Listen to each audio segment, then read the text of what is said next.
Hi guys, Mr. Rufflewaffles here. No nonsense, void bow upgrade guide. Let's go. Just as I say in the start of all my other bow guides, you need the original Wrath of the Ancients non-upgraded bow to do this. If you haven't got it in your game, feed the 3 dragon heads around the map and then pick it up from behind the knight's tomb. Come to this area next to double tap. There is a symbol on the ceiling that you need to shoot with your unupgraded bow. This will cause the ceiling to break, and out of the hole will drop a purple glowing arrowhead which you need to pick up. Once you've picked it up, come to this room above Mulekick. There will be a purple glowing panel in the center of the room on the floor. What you need to do is knife a zombie over this panel. You do not need to do it with a Bowie knife, although a Bowie knife is no bad idea. It will make your life a lot easier. Just kill a zombie by knifing it over this panel.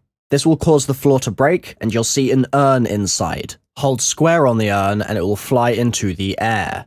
Then you'll get a quote. Return that which is scattered. Do not try to trick me. That would be unwise. That which was scattered happens to be 6 heads around the map. They're little alien heads, and you're going to go and hold square on all of them. I'm going to show you the locations now. The first can be found on a windowsill outside the church. Go up these stairs, and just before you go into the church, you should see it on your right. Another can be found up this slope from spawn here, so you're looking for the double tap machine, and it's going to be to your right on a broken ledge. There's another location in the Mulekick room itself. This one is quite difficult to spot. Go right up to this wall here, and if you look through the broken part of the wall, you will see the head behind it. Next, we have one in Samantha's toy box, so come across the bridge to Samantha's house or go via the power room and you should see it in there just fine. There's also one in the teleporter room. If you're facing the teleporter, it's on your right and it's in a sink, or a basin if you prefer to call it that. And then finally, you're going to need to teleport because the last one is in the back of a truck to the left of the rocket launch pad. So as you come out of the building, go to your left and it's on the back of that truck. When you have held square to activate all of those 6 heads, you need to come back to the room above Mulekick and you'll receive another quote. The broken souls must be sacrificed in my honor. This means you need to bring 6 crawlers into this room. This will let the heads start feasting on the crawlers or something along those lines, and you'll be ready to keep going. While my gameplay plays, I'm going to tell you something about the next step. What's going to happen is the urn will say 3 words to you. For example, crown, stag, door. A lot of people have been saying that if you miss those 3 words when he first says it, you're in for a bad time and you've got to restart your game. This is absolutely not the case. You are okay. All you need to do to get the urn to repeat itself is to shoot it with the bow. So you've got the Wrath of the Ancients already. Shoot it at the urn, and the urn will happily repeat itself. I cannot kill this daughter so easily. Stag. Roar. They know my name. Gather and inscribe it.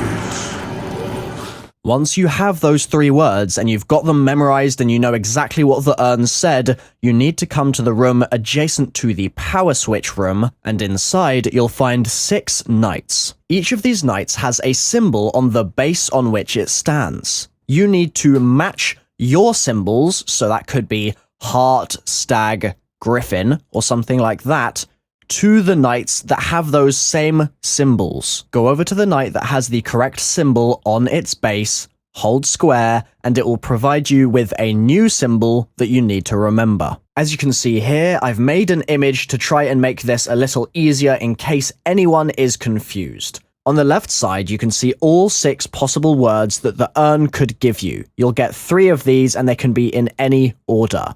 Their associated pictures are the symbols you will see on the bottom of the knight statues. So if you've got horn, griffin, stag, then you need to go to the knights that have the corresponding images, just like I've shown you here, on their bases. When you hold square on each knight, it will give you a symbol. What I have done is I've shown you all of the possible symbols, and these randomize each game. So in one game, horn might give you ribbon, and in the next game, horn might give you claw, so you need to check this each time you upgrade the bow. So, what's the point in all of this? Well, now that you're on this step, zombies have a chance to drop one of the 6 purple symbols. They disappear fairly quickly after they drop, so be very aware of all of the zombies that you are killing, and if you see a purple drop, go over to it and grab it straight away. Focus on picking the drops up no matter what, and what you're doing here is gathering the symbols just like the urn told you to in its previous quote. The reason you need the symbols is that you're going to inscribe the name of the urn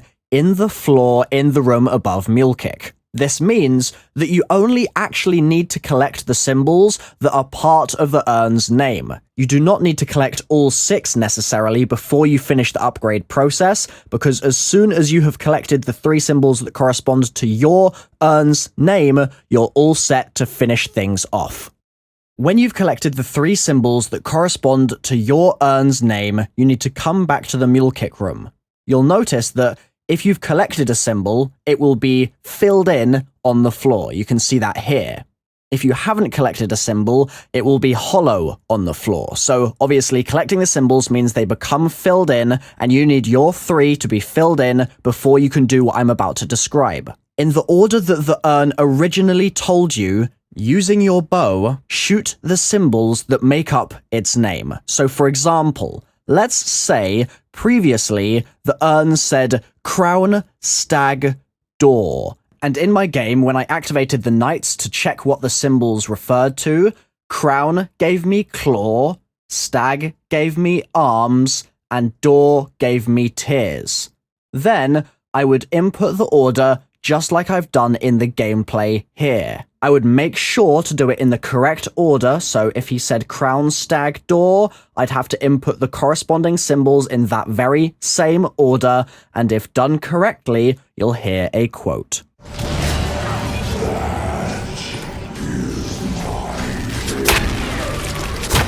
The urn says, "That is my name," and you know you've completed the step. Before we get to the final part of this, I want to show you what happens if you get the order wrong, because it's very easy to get accidentally muddled up here, and so I want to show you what happens if you're incorrect. So, in my game, the order that I'm showing you now was incorrect. The urn told me to inscribe different symbols, and I didn't listen, and so I got it wrong. This is what happens.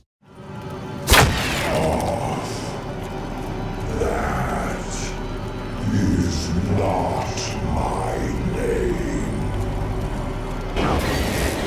Simple mistake. Nickel I can fix.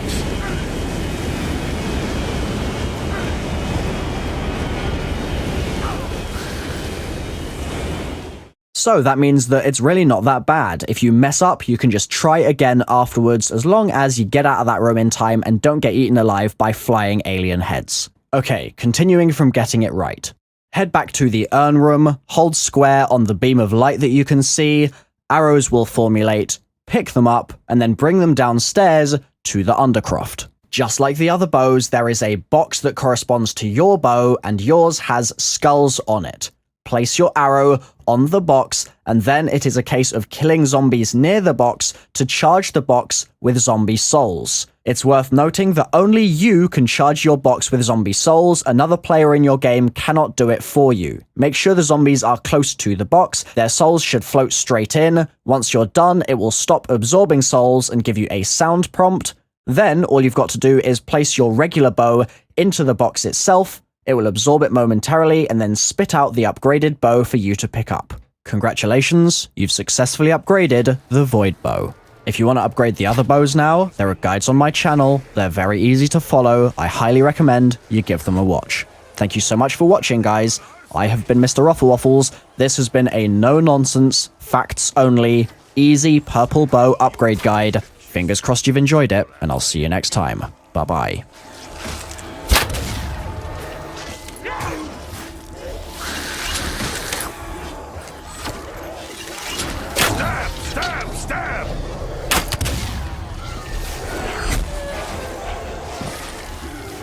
The swarm swarms!